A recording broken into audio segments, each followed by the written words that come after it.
welcome back to my channel. Kembali lagi ke channel YouTube aku. Perkenalkan, nama aku Kak Mira Pratya Paramita. Buat kalian yang belum kenal, bisa follow Instagram aku @mirapp. Nah, pada kesempatan kali ini aku ingin membawakan materi yang berjudul International Human Resource Management, atau dalam bahasa Indonesianya dikenal dengan pengelolaan manajemen sumber daya manusia secara internasional atau secara global. Materi ini aku ambil dari terbitan University of Minnesota Libraries Publishing. Nah, untuk mempersingkat waktu, yuk langsung aja kita membahas materi yang pertama. Dimana kalian tahu kan, pada era modern seperti saat ini sudah banyak perusahaan melakukan operasi bisnisnya di luar negeri, atau proses produksi, distribusi, penjualan, dan hal-hal yang berkaitan dengan proses bisnis sudah banyak dilakukan di luar negara asal perusahaannya berdiri. Mampunya sebuah perusahaan untuk melakukan operasi di luar negeri menandakan berkembangnya perusahaan tersebut. Perusahaan banyak mencari partner atau membuka lowongan pekerjaan bagi negara baru di mana tempat mereka beroperasi. Jaringan dan relasi dengan tempat operasi yang baru harus dimaksimalkan untuk mengurangi risiko kegagalan. Perusahaan membentuk suatu perusahaan yang kuat dimulai dengan memiliki sumber daya manusia atau SDM yang baik dan mampu untuk terus berkembang. Perkembangan suatu perusahaan menjadi multinasional sangat memerlukan sumber daya yang berkualitas. Hal ini akan berpengaruh pada citra perusahaan itu sendiri. Manajemen dalam perusahaan akan terus berupaya untuk melatih dan mendapatkan sumber daya manusia yang berkualitas, kompetitif. Perusahaan yang semakin besar akan membutuhkan sumber daya manusia atau SDM yang semakin kompleks untuk memenuhi kebutuhan perusahaan di negara tersebut. Pada pembahasan kali ini, saya akan membagi menjadi 4 topik. Yang pertama, gambaran umum dari manajemen sumber daya manusia global atau internasional yang disingkat dengan MSDMI. Yang kedua, strategi peletakan karyawan. Yang ketiga, yaitu di mana pertimbangan dalam proses manajemen sumber daya manusia global atau internasional. Dan yang terakhir, contoh kasus yang dapat membantu kita semua agar dapat memahami mengenai sumber daya manusia secara global atau internasional. Baik, kita langsung aja. Untuk sebab yang pertama yaitu gambaran umum internasional dan pengertiannya. International HRM atau Human Resource Management adalah sebuah proses mengelola manusia atau orang-orang untuk melintasi batas internasional oleh perusahaan-perusahaan multinasional. Hal ini melibatkan manajemen di seluruh dunia dari orang, bukan hanya manajemen ekspatriat. Perusahaan yang berfungsi secara global akan terdiri dari perusahaan internasional dan perusahaan multinasional. Adapun istilah lain yang sering akan muncul yaitu yang pertama ada outsourcing. Outsourcing berdefinisi yaitu ketika sebuah bisnis merelokasi atau memindahkan sebagian operasinya ke negara yang berbeda. Yang kedua, pengalidayaan.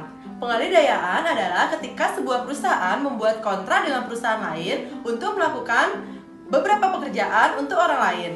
Hal ini biasanya terjadi di dalam negeri atau dalam situasi outsourcing. Yang ketiga, pasar domestik.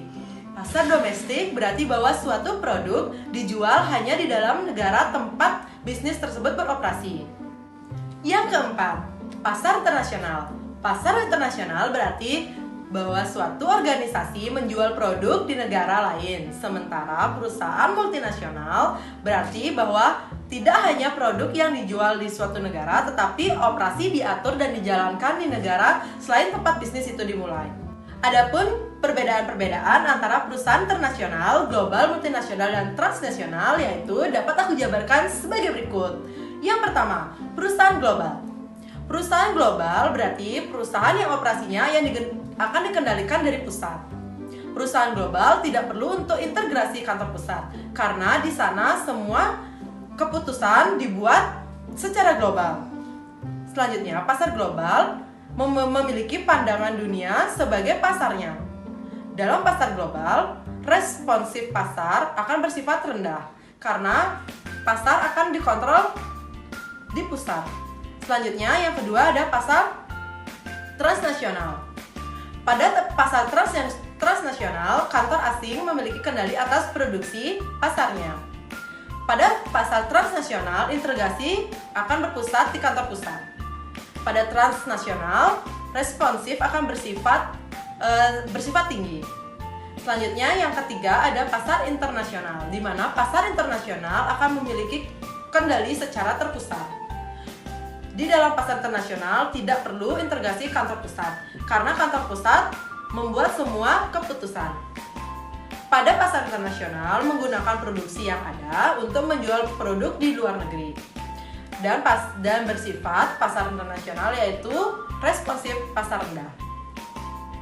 Selanjutnya yang keempat yaitu ada pasar multinasional, di mana pasar multinasional kantor asing dipandang sebagai anak perusahaan. Pada perusahaan multinasional, kantor pusat masih memiliki banyak kendali. Dan pasar multinasional akan memiliki sifat responsif pasar yang tinggi. Dalam memahami manajemen internasional, kita juga perlu memahami karakter dari budaya lokal negara tersebut atau di tempat perusahaan tersebut berdiri. Orang dalam Human Resource Management internasional perlu memahami beberapa hal seperti bagaimana lingkungan bisnis di negara tersebut, bagaimanakah hukum mengenai peraturan ketenagakerjaan lokal, terutama mengenai budaya-budaya masyarakat yang berkembang pada negara tersebut. Adapun tujuan dari Human Resource Management internasional ini adalah sebagai berikut, yaitu untuk memastikan bahwa karyawan digunakan sedemikian rupa sehingga dapat meraih dan mengeluarkan keuntungan dari kemampuan mereka dan karyawan memperoleh kompensasi baik material, fisik dari pekerjaan mereka tersebut. Kita lanjut ke subbab selanjutnya yaitu perencanaan internasional Human Resource Management. Di era globalisasi memiliki pengaruh yang sangat luas dalam bisnis, tetapi juga dalam perencanaan sumber daya manusia yang strategis. Penandatanganan perjanjian perdagangan, pertumbuhan pasar baru, pendidikan, ekonomi, implikasi hukum, semuanya akan berdampak pada terjadinya bisnis internasional. Yang pertama, perjanjian perdagangan telah membuat perdagangan lebih terlihat mudah bagi perusahaan. Sebuah perjanjian perdagangan adalah perjanjian antara dua negara atau lebih untuk mengurangi hambatan-hambatan dalam perdagangan tersebut. Perjanjian perdagangan Amerika Utara atau disingkat dengan FAFTA mengangkat hambatan perdagangan antara Kanada, Amerika Serikat, dan Meksiko. Hasil dari perjanjian perdagangan ini banyak lainnya adalah bahwa bisnis dari luar negeri adalah suatu keharusan bagi organisasi. Hal ini dapat menghasilkan produksi yang lebih murah dan lebih banyak pelanggan yang potensial untuk perusahaan. Karena itu, bersama dengan aspek perencanaan strategis secara global, sumber daya manusia juga harus bersifat strategis.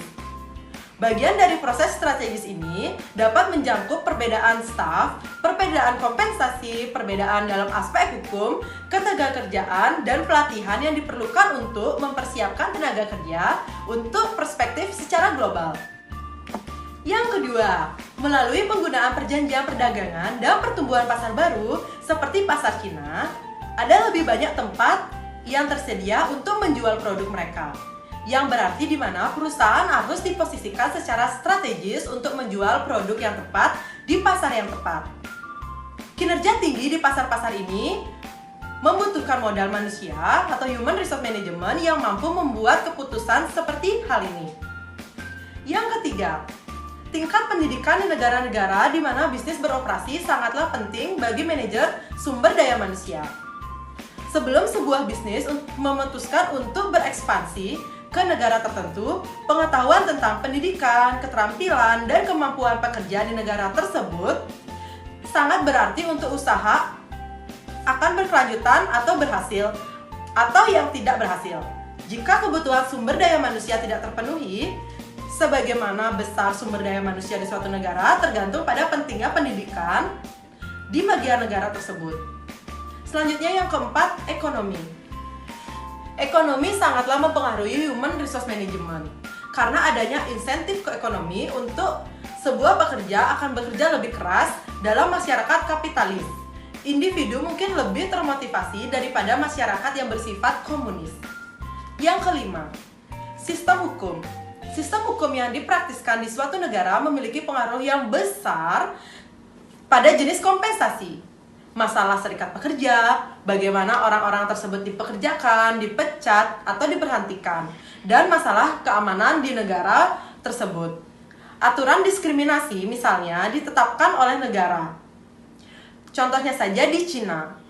Di Cina misalnya dapat dinyatakan usia seseorang, status perkawinan, dan pertanyaan-pertanyaan lain kepada seseorang yang dianggap ilegal di Amerika Serikat. Dalam contoh hukum lainnya, di kota Costa Rica, Agus Nalinos juga dikenal sebagai gaji bulan ke-13. Selanjutnya ada subbab strategi International Human Resource Management. Ketika kita membahas Human Resource Management dari perspektif yang secara global, ada banyak sekali pertimbangan. Seperti yang pertama ada budaya, bahasa, gaya manajemen, dan undang-undang. Semua akan kita pertimbangkan sebelum menerapkan strategi dari Human Resource Management. Seperti yang diungkapkan dalam Bachelor et al. Tahun 2004, ia berkata bahwa untuk perusahaan multinasional mengidentifikasikan proses Human Resource Management terbaik untuk seluruh organisasi bukanlah tujuannya, melainkan menentukan yang paling cocok antara lingkungan eksternal perusahaan, yaitu hukum, dan strategi keseluruhan perusahaan, kebijakan SDM, dan implementasi kebijakan-kebijakan tersebut di perusahaan. Adapun tujuan-tujuan dari strategi Human Resource Management adalah untuk transnasional yang terdiri dari 3 komponen utama, yaitu yang pertama, ruang lingkup transnasional melibatkan kemampuan untuk membuat keputusan di tingkat global daripada tingkat domestik. Yang kedua, representasi transnasional, yang dimana berarti manajer dari sebuah negara tempat bisnis tersebut beroperasi akan terlibat dalam keputusan bisnis mereka. Yang ketiga, proses transnasional, berarti bahwa organisasi dapat melibatkan berbagai perspektif, bukan hanya dalam perspektif domestik. Selanjutnya, budaya sebagai aspek utama internasional Human Resource Management. Budaya berdefinisi adalah komponen utama kunci untuk mengelola Human Resource Management dalam skala global. Untuk memahami budaya, kita juga harus menghargai perbedaan budaya sehingga dapat membantu strategi-strategi yang diterapkan oleh Human Resource Management untuk menjadi sukses di mana negara perusahaan tersebut berdiri.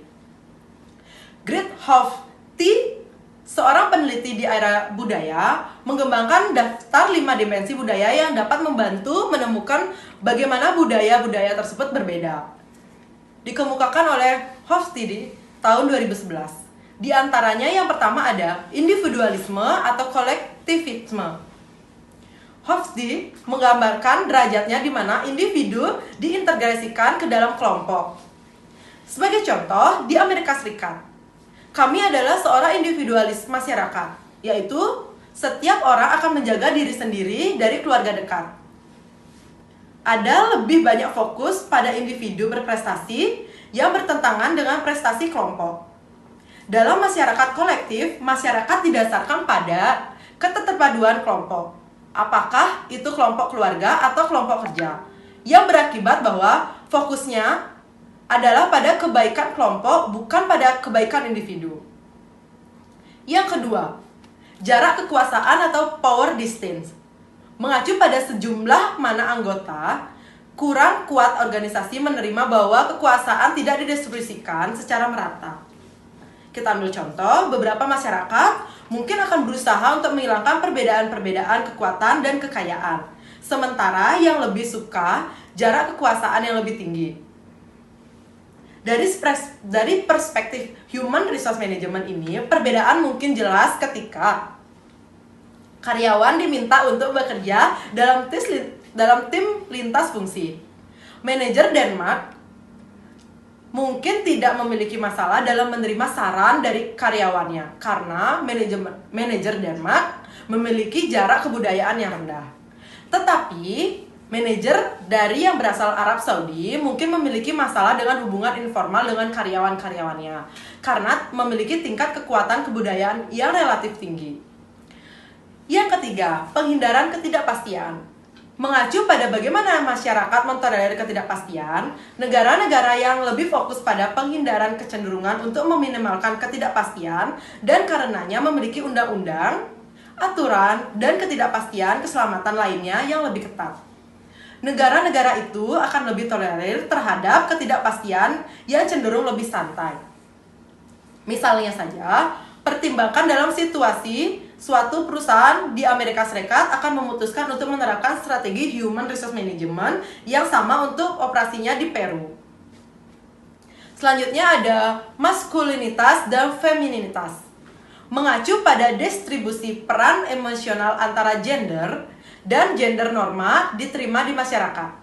Contohnya saja di negara-negara yang berfokus pada feminitas atau perempuan tradisional. Nilai-nilai ini seperti merawat yang lebih penting daripada katakanlah primer. Implikasi terhadap human resource management sangatlah besar. Sebagai contoh, pada negara Swedia memiliki budaya yang lebih feminim, yang ditunjukkan dalam praktik manajemennya. Komponen-komponen utama dalam penelitian kinerja manajer adalah memberikan bimbingan kepada karyawan. Seorang manajer datang dari yang lebih budaya maskulin mungkin tidak dapat melakukan aspek-aspek pekerjaan ini juga. Atau dia juga mungkin mengambil lebih banyak latihan untuk dapat melakukan hal tersebut. Selanjutnya, yang kelima, orientasi jangka panjang atau jangka pendek. Mengacu pada cakrawala waktu masyarakat, sepanjang orientasi masyarakat akan lebih berfokus pada imbalan masa depan untuk pekerja-pekerja sekarang, ketekunan, dan pemesanan hubungan yang berdasarkan pada status. Orientasi jangka pendek dapat berfokus pada nilai-nilai yang berkait dengan masa lalu dan masa kini. Kebanggaan human resource management nasional dalam atau pemenuhan kewajiban saat ini, maka kita dapat melihat dari dimensi human resource management dengan orientasi dalam perencanaan suksensi, di mana misalnya di orang yang dipromosikan di Cina, mungkin orang yang paling lama berada perusahaan itu. Sedangkan di Cina, negara-negara orientasi jangka pendek seperti Amerika Serikat, maka promosi biasanya didasarkan pada prestasi. Seseorang yang bekerja di Amerika Serikat, yang bekerja karena sebuah perusahaan di Cina, mungkin akan kesal melihat seseorang dipromosikan yang tidak melakukan pekerjaan dengan baik hanya karena mereka sudah ada di sana lebih lama atau sebaliknya. Aspek budaya-budaya lain ini termasuk norma, nilai, ritual, dan budaya, serta material. Norma umumnya adalah cara yang diterima dalam melakukan sesuatu dan nilai-nilai adalah hal-hal yang menurut budaya tersebut penting.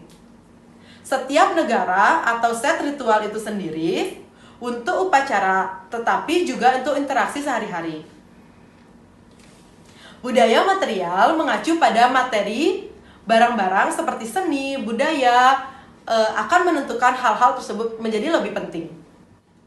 Selanjutnya ada strategi karyawan internasional Human Resource Management. Adapun kategori negara yang terlibat dalam aktivitas manajemen sumber daya manusia internasional, yaitu yang pertama, ada negara asal atau home country, di mana perusahaan itu memiliki kantor pusat. Yang kedua, ada negara tuan rumah atau host country, di mana sebuah cabang dapat ditempatkan. Yang ketiga, ada negara lain atau third country yang memungkinkan menjadi sumber tenaga kerja modal dan input-input lainnya. Ada 3 strategi penempatan staf utama yang dapat diterapkan perusahaan saat memasuki pasar luar negeri. Yang pertama, strategi yang pertama yaitu adalah strategi nasional, negara asal atau home country nasional. Strategi ini menggunakan karyawan dari negara asal, tempat tinggal, dan bekerja di negara tersebut. Orang-orang ini akan disebut ekspatriat atau pendekatan ekstrosentralis. Yang kedua, strategi nasional. Strategi nasional negara tuan rumah atau host country nasional berarti memperkerjakan orang lain di negara tempat bisnis beroperasi atau lebih dikenal dengan pendekatan polisentris. Yang ketiga, strategi nasional negara lain atau third country nasional berarti kepada orang-orang karyawan dari negara-negara yang sepenuhnya berbeda dari negara asal dan negara tuan rumah atau pendekatan secara geosentris. Adapun jenis-jenis sumber daya manusia internasional, yang pertama, ekspatriat. Ekspatriat adalah seorang karyawan yang bekerja di dalam sebuah organisasi yang bukan merupakan warga yang berasal dari negara di mana operasi itu ditempatkan. Tetapi karyawan tersebut merupakan seseorang warga yang berasal dari negara-negara di mana kantor pusat itu berdiri. Yang kedua, warga dari tuan rumah. Seorang warga tuan rumah adalah seorang karyawan yang bekerja untuk sebuah perusahaan dalam operasi yang merupakan seorang warga dari di mana operasi tersebut ditempatkan. Tetapi kantor pusat perusahaan negara tersebut berbeda. Tujuan lainnya karena operasi tersebut ingin memperhatikan dengan jelas bahwa organisasi membuat suatu komitmen dengan negara tuan rumah dan bukan hanya membuka sebuah operasi di luar negara. Selanjutnya yang ketiga, warga negara dari negara ketiga. Karyawan ini adalah seorang warga dari suatu negara yang bekerja di negara kedua dan diperkerjakan oleh sebuah organisasi yang berkantor pusat di negara ketiga. Kita lanjut ke subbab yang ketiga, pertimbangan internasional human resource management. Dalam lingkungan internasional, sebagian besar konsep human resource management dapat diterapkan. Yang penting untuk dipertimbangkan adalah yang pertama, penelitian dan pemahaman yang tepat tentang perbedaan budaya, ekonomi, dan hukum antar negara tersebut. Selain itu, penting juga untuk menyebutkan lagi bahwa kantor negara tuan rumah harus selalu berkomunikasi dengan kantor negara asal untuk memastikan kebijakan dan praktik yang diselaraskan dengan organisasi. Di mana proses dalam rekrutmen dan seleksi, pemahaman tentang strategi yang digunakan dalam aspek pertama, memperkerjakan orang yang tepat untuk penugasan ke luar negeri. Kandidat-kandidat yang ideal untuk melakukan penugasan ke luar negeri biasanya memiliki karakteristik sebagai berikut. Adapun kompensasi manajerial, keterampilan teknis, keterampilan kepemimpinan, pengetahuan khusus untuk perusahaan beroperasi. Yang kedua, ada pelatihan, di mana dalam pelatihan kandidat harus memiliki atau bersedia dilatih tentang bahasa dan budaya tuan rumah. Dan yang ketiga, kemampuan beradaptasi, di mana dalam kemampuan beradaptasi untuk menghadapi situasi baru yang tidak nyaman atau asing dan kemampuan untuk disesuaikan dengan budaya di mana kandidat akan ditugaskan. Seperti yang kita bahas sebelumnya, ketika memiliki ekspatriat atau warga negara ketiga untuk pekerjaan itu, memastikan bahwa kandidat memiliki faktor pekerjaan, dimensi rasional, keadaan motivasi, situasi keluarga, dan keterampilan bahasa, atau dalam keterampilan bahasa kita dapat belajar, adalah sebuah pertimbangan hal utama dalam memperkerjakan orang yang tepat. Beberapa budaya yang terkait dengan kegagalan suatu ekspatriat atau negara ketiga yaitu dapat meliputi berbagai hal. Yang pertama, kerusakan pada hubungan negara tuan rumah. Yang kedua, motivasi staf negara tuan rumah. Yang ketiga, biaya yang terkait dengan proses rekrutmen atau relokasi. Yang keempat, kemungkinan kehilangan karyawan itu begitu dia kembali. Yang kelima, kesempatan yang terlewat untuk mengembangkan pasar yang lebih lanjut. Analisis pekerjaan dan diskriminasi pekerjaan harus berbeda untuk penugasan ke luar negeri. Karena itu, kita harus tahu bahwa kompensasi tertentu selain yang secara teknis penting untuk keberhasilan. Sebagian besar dari kompensasi tidak ada hubungannya dengan kemampuan seseorang untuk melakukan pekerjaan, tetapi terkait dengan kemampuan atau kemampuannya untuk melakukan pekerjaan dalam lingkungan budaya yang baru. Kompensasi tambahan ini, selain keterampilan yang dibutuhkan untuk pekerjaan, dapat dipertimbangkan. Yang pertama, pengalaman bekerja secara internasional. Yang kedua, toleransi stres. Yang ketiga, ekstrovert. Yang keempat, keterampilan berbahasa. Yang kelima, pengalaman budaya. Setelah faktor-faktor kunci keberhasilan ditentukan, banyak di antara pekerja dapat didasarkan pada penugasan di luar negeri sebelum kesuksesan. Kita dapat mulai mengembangkan kumpulan kandidat internal yang memiliki kompensasi tambahan yang dibutuhkan untuk penugasan luar negeri yang sukses. Selanjutnya ada pelatihan. Sebagian besar pelatihan dapat mencakup komponen budaya yang dikutip oleh 73% ekspatriat yang sukses sebagai unsur utama menuju kesuksesan atau The Economic Legacy Unit yang dikutip tahun 2010. Pelatihan tidak selalu mudah. Tujuannya bukan untuk membantu seorang belajar bahasa atau tradisi budaya, tetapi untuk memastikan mereka tenggelam dalam aspek sosio-kultural dari budaya yang baru yang akan mereka tinggali.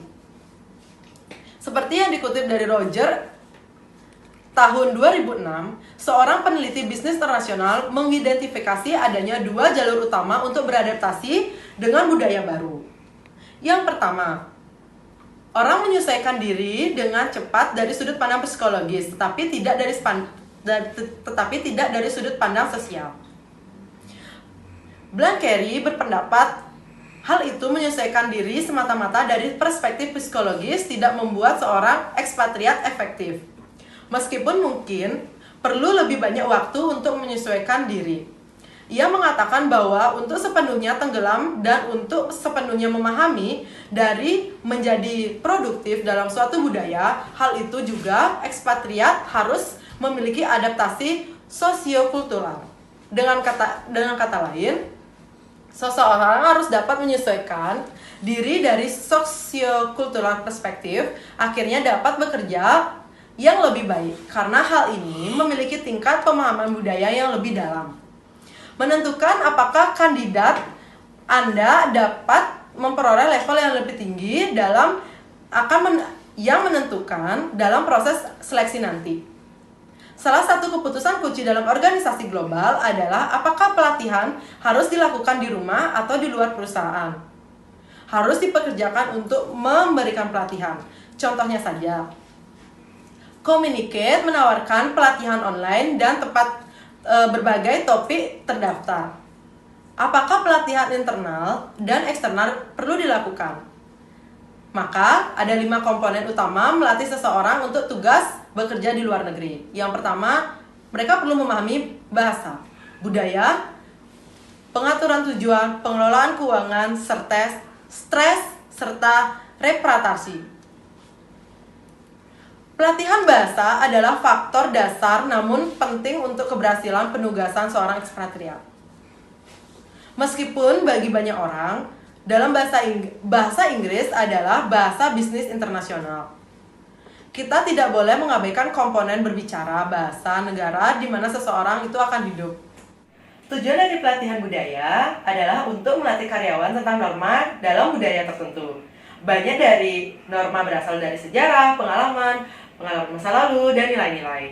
Pelatihan budaya dapat mencakup salah satu dari topik berikut. Yang pertama ada gaya manajemen, yang kedua ada sejarah, yang ketiga ada etiket, yang keempat ada agama, yang kelima ada seni, dan yang keenam ada makanan, yang selanjutnya ada geografi, yang ke-8 apa? Aspek logistik, yaitu seperti mata uang dan transportasi, dan yang ke-7, yang terakhir ada politik. Selanjutnya ada kompensasi dan hadiah.